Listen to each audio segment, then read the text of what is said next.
Well, it's getting to be that time.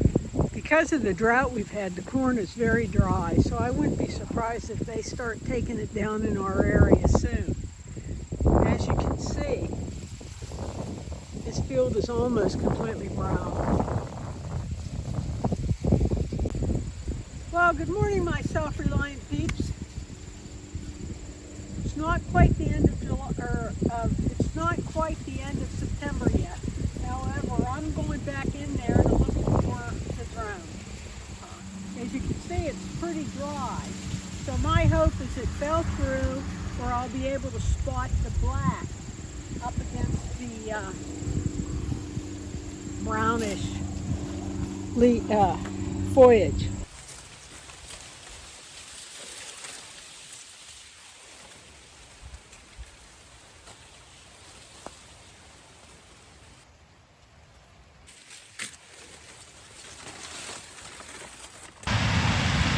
Well, no more drones.